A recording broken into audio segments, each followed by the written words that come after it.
So hello दोस्तों, कैसे हैं आप सभी। उम्मीद करता हूं आप सभी बहुत अच्छे होंगे। तो आइए दोस्तों, आज के इस वीडियो में जो हम लोग प्रश्नावली 3.2 का जो है क्वेश्चन नंबर 2 को क्लियर करेंगे। और मैं दोस्तों आप लोग बता दूं कि यह क्वेश्चन जो है ना पूरा सिंपल क्वेश्चन है। और मैं दोस्तों आप लोग बता दूं कि इससे पहले वाले जो प्रश्नावली है उसको मैंने अभी छोड़ दिया है। क्यों छोड़ दिया है उसको मैं अभी आप लोगों को आगे बताता हूँ। आप लोग वीडियो में बने रहिए, काहे छोड़े हैं उसको मैं आप लोग को अच्छे से समझा दूंगा, ठीक है। और दोस्तों बता दूं कि यह क्वेश्चन बहुत ज्यादा इंपॉर्टेंट है। ये क्वेश्चन जो एग्जाम में 2 नंबर में पूछता है, इसीलिए आप लोग को इस क्वेश्चन को नहीं छोड़ना है। और इसको जो आप लोग देख रहे हैं यहाँ पे जो लिखा है, ये हमारे पास फॉर्मूला है। इस फॉर्मूले को जो है ना कैसे याद करना है, कैसे समझना है, वो सारे अभी क्लियर हो जाएगा। बस आप लोग को कहना है वीडियो को लास्ट देखना है। एंड चैनल पे पहली बार आए हैं तो चैनल सब्सक्राइब जरूर कर लीजिए। वीडियो को लाइक करना नहीं भूलिएगा, आप लोग लाइक करना भूल जाते हैं, लाइक जरूर कर दीजिएगा। तो चलिए दोस्तों, आज की इस बैच वीडियो को शुरू करते हैं।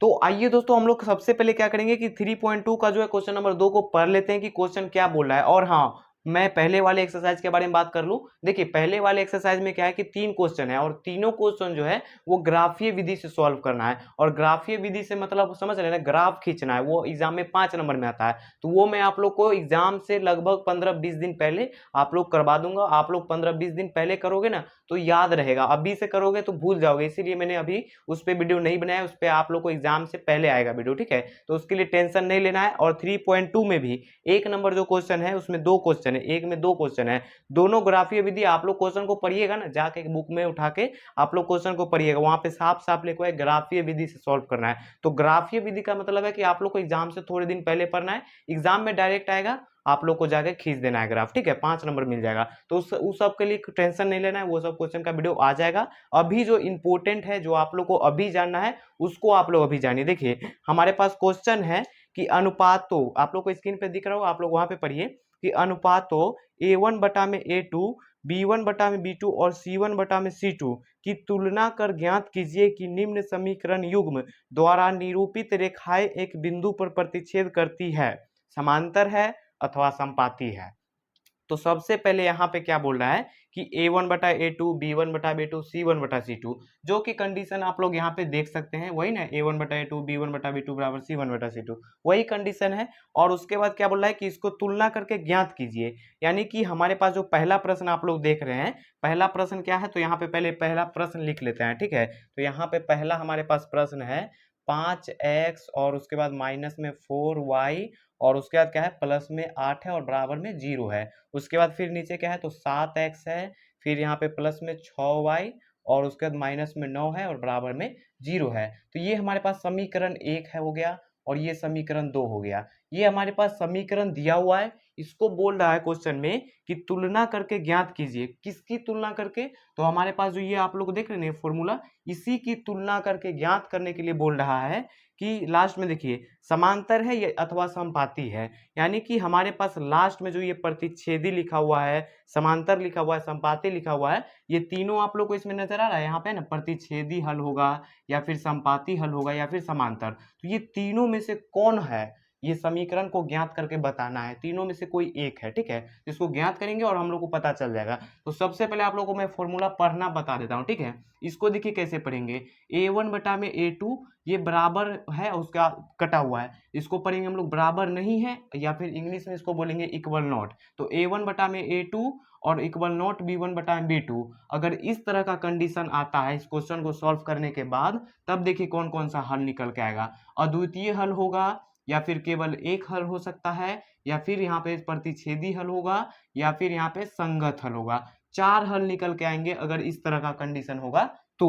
अब यहाँ पे दूसरा में आइए, अगर इस तरह का कंडीशन आता है A1 बटा में A2, B बराबर B1 बटा में B2 बराबर C1 बटा में C2, अगर हम लोग इस क्वेश्चन को सॉल्व करेंगे, अगर इस तरह का कंडीशन आएगा, तब ये 3 हल निकल के आएगा। संपाती हो जाएगा पहला, संपाती हल होगा, या फिर अनेक हल हो जाएंगे, या फिर संगत हल हो जाएंगे। और तीसरा में आप लोग ध्यान से समझिए कि वही है A1 बटा में A2 बराबर B1 बटा में B2, और यहाँ पर क्या है, बराबर नहीं है, यानी इक्वल नॉट C1 बटा में C2। अगर ये कंडीशन आता है क्वेश्चन को सॉल्व करने के बाद, तो 3 इसमें भी होगा हल। यहाँ पे पहला हल हो जाएगा समांतर हल होगा, या फिर संपाती कोई हल नहीं होगा, या फिर असंगत हल होगा।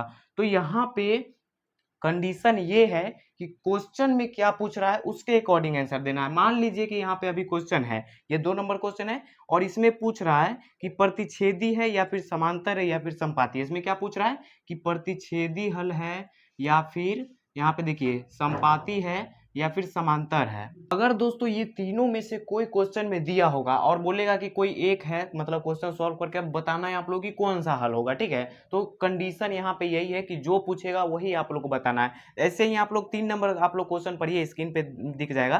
क्वेश्चन क्या है लास्ट में आप लोग देखिएगा कि समीकरणों के युग्म संगत है या फिर असंगत है। इसमें क्या पूछ दिया, संगत असंगत पूछ दिया। तो देखिए 2 कंडीशन रहता है तब जाके संगत हल होता है, या तो इसमें या तो इसमें। देखिए दोनों में संगत है ना, दोनों में संगत है। अगर ये हो जाएगा तो असंगत हो जाएगा, अगर इस तरह का कंडीशन आ जाएगा तो असंगत हो जाएगा। तो जब दोनों कंडीशन में आ जाए तो संगत लिख देना है और नीचे वाला आ जाए तो असंगत लिख देना है। लेकिन वही कंडीशन जो क्वेश्चन पूछता है वैसे ही आप लोग को जवाब देना है। अभी क्वेश्चन क्या पूछ रहा है कि प्रतिच्छेदी हल है या फिर समपाती है या फिर समांतर है। तो हम लोग को सॉल्व करेंगे ना, जब क्वेश्चन अभी जस्ट क्वेश्चन सब सॉल्व करेंगे तो ये तीनों में से कोई एक निकल के ही आएगा। तो आप लोग इतना समझ में आ गया, आप लोग को पढ़ने को भी समझ में आ गया ना। अब आइए डायरेक्ट क्वेश्चन पे आते हैं। क्वेश्चन कैसे सॉल्व होता है वो आप लोग अब ध्यान से समझिए, ठीक है। जैसे कि हमारे पास यहाँ पे समीकरण 1 2 दिया हुआ है, तो यहाँ पे सबसे पहले हम लोग हल लिख देंगे और उसके बाद यहाँ पे पूरा सिंपल क्वेश्चन है। यहाँ पे देखिए ये हमारे पास जो है ये 5x जो है, इसमें 5 तो हो गया हमारे पास अचर संख्या, ये तो आप लोग को अच्छे से मालूम होगा। और x y जितना भी ये सब चर संख्या हो गए, ठीक है। तो यहाँ पे चर वाले को छोड़ देना है, केवल अचर वाला को लिखना है, वो भी पहला सबसे पहला स्टेप में लिखना है। यहाँ पे 5x है और 7x है, तो यहाँ पे हम लोग लिखेंगे 5/7 लिखेंगे, 5/7 लिख लिए। और यहाँ पे देखिए -4 है और यहाँ पे +6 है, तो बराबर दे के लिखेंगे यहाँ पे -4 और यहाँ पे प्लस में 6 है, तो यहाँ पे 6 लिख देंगे क्योंकि इससे आगे प्लस की पावर है, प्लस का चिन्ह दिखाने की जरूरत नहीं होता है। अब यहाँ पे देखिए इतना 2 को पहले लिखने के बाद अगर ये दोनों बराबर होता है, अगर यहाँ पे जैसे 5/7 है तो यहाँ पर भी अगर 5/7 रहता तो दोनों बराबर रहता, तब जाके हम लोग तीसरा उतारते यहाँ पे। अगर यहाँ पे बराबर नहीं है तब अगला नंबर वैसे ही छोड़ देंगे, अगला नंबर मतलब सॉल्व ही नहीं होगा। तो यहाँ पे देखिए इसको पहले कटा लेते हैं, 2 के पास कट जाएगा, 2 दूनी 4 2 तिहाई 6, तो हमारे पास आ गया 5/7 और बराबर में -2 में आ गया 3। ये देखिए ये 5/7 है और ये -2/3 है, ये दोनों बराबर है नहीं है बराबर, तो इक्वल नोट का यहाँ पे चिन्ह लगा देंगे जैसे यहाँ पे लगा हुआ है। अब देखिए इस तरह का कंडीशन यहाँ पे है नहीं, ये यहाँ पे इस तरह का, अब यहाँ पे बराबर नहीं है तो इसीलिए हम लोग यहाँ पे 8/9 नहीं लिखे हैं, ठीक है। अगर यहाँ पे बराबर हो जाता ना तब जाके वो लिखते हैं, ठीक है। वो आगे आप लोग को वो क्वेश्चन में समझ में आ जाएगा। तो देखिए यहाँ पे इस तरह का कंडीशन आ गया, तो इसको पहले ये फॉर्मूला को यहाँ पे लिखेंगे A1/A2 और इक्वल नॉट B1/B2। क्यों लिखे ये, क्योंकि इस तरह का कंडीशन ये आया है सॉल्व करने के बाद, तब जाके ये फॉर्मूला हम लोग बैठा है। अब यहाँ पे हम लोग लिखेंगे कि यह कौन सा हल आया है, तो वहाँ पे क्वेश्चन में है ना कि कौन कौन सा हल है, तो यहाँ पे प्रतिच्छेदी हल पूछ रहा है तो प्रतिच्छेदी लिख देंगे। लिखेंगे कि चूंकि प्रतिच्छेदी हल होगा, प्रतिच्छेदी हल होगा आंसर। बस देखिए कितना सिंपल क्वेश्चन था। बस यहाँ पे आप लोग को बटा के रूप में इसको लिख देना है 5/7 माइनस चिन्ह के साथ लिखना है, ठीक है। प्लस का चिन्ह नहीं दिखाना है, केवल माइनस रहेगा तो माइनस दिखा देना है, जो कटेगा उसको कटा देना है। अगर ये दोनों बराबर हो जाए तब जाके अगला उतारेंगे, नहीं तो नहीं उतारेंगे। आइए दूसरा क्वेश्चन लेते हैं, इसको चाहे तो आप लोग स्क्रीनशॉट ले लीजिएगा। तो आइए दोस्तों अब हम लोग जो है दूसरा क्वेश्चन ले लिए। यहाँ पे हमारे पास दूसरा क्वेश्चन है, क्वेश्चन हमारे पास है 9x प्लस में 3y प्लस में 12 बराबर 0। ये हो गया समीकरण 1। और समीकरण 2 है 18x प्लस में 6y प्लस में 24 बराबर 0, ये समीकरण 2 है। इसमें भी वही करेंगे सेम, सबसे पहले यहाँ पे हल लिख देंगे और उसके बाद यहाँ पे क्या करेंगे कि 9/18 लिखेंगे, यहाँ पे 9/18 लिख दिए। एक्स वाई सबको छोड़ते चलना है, ठीक है, इसमें एक्स वाई को नहीं लेना है। फिर यहाँ पे बराबर लिखेंगे, फिर यहाँ पे 3/6 लिखेंगे। और इतना लिखने के बाद इसको पहले सॉल्व करेंगे। अगर ये दोनों बराबर नंबर आएगा, दोनों बराबर हो जाता है, तब जाके तीसरा लिखेंगे, नहीं तो नहीं लिखेंगे। यहाँ पे देखिए इसको पहले कटा लेते हैं। 9 एकम 9, 9 दूना 18, 3 एकम 3, 3 दूना 6, तो एक एक बार में कटा है तो 1/2 आ गया ना, और बराबर में 1/2। तो यहाँ पे देखिए ये 1/2 है, 1/2 है, दोनों बराबर है। तो अब हम लोग तीसरा भी इसमें लिखेंगे, तो यहाँ पे अब फिर बराबर देके लिखेंगे 12/24 लिख दिए, कोई दिक्कत। अब इसको भी कटा देते हैं, 12 एकम 12, 12 दूना 24, ये भी बराबर में आ गया 1/2। अब यहाँ पे आप लोग देखिए ये तीनों बराबर आ रहा है और तीनों बराबर आता है तो कौन सा कंडीशन होता है, यहाँ पे आप लोग फॉर्मूला में ध्यान दीजिएगा। यहाँ पे है a1 बटा में a2 बराबर b1 बटा में b2 c1 बटा में c2। a1 के जगह पे 1 है, a2 के जगह पे 2 है, b1 के जगह पे इसी तरह है ना, मतलब c1 के जगह पे 1 है, मतलब वही जो यहाँ पे a1 b1 है उसके जगह पे यहाँ पे नंबर है। तो सेम यही तरह का कंडीशन आया कि नहीं, और इस तरह का कंडीशन आता है तो कौन हल होता है, तो यहाँ पे क्वेश्चन में क्या है, संपाती। तो यहाँ पे हो जाएगा हमारे पास संपाती। तो पहले ये फॉर्मूला को यहाँ पे लिखेंगे, क्या लिखेंगे, a1 बटा में a2 बराबर b1 बटा में b2 और बराबर c1 बटा में c2। ये फॉर्मूला को आप लोग जो है ना इसके सामने भी लिख सकते हैं, कोई दिक्कत नहीं है, या फिर नीचे भी लिख सकते हैं। अब यहाँ पे देखिए इस तरह का कंडीशन आ गया तो कौन सा हल होगा, संपाती हल होगा। तो लिखेंगे कि समीकरण का हल, समीकरण का हल ऐसे भी लिख सकते हैं, समीकरण का हल संपाती हल होगा। क्या होगा, संपाती हल होगा, आंसर होगा, होगा।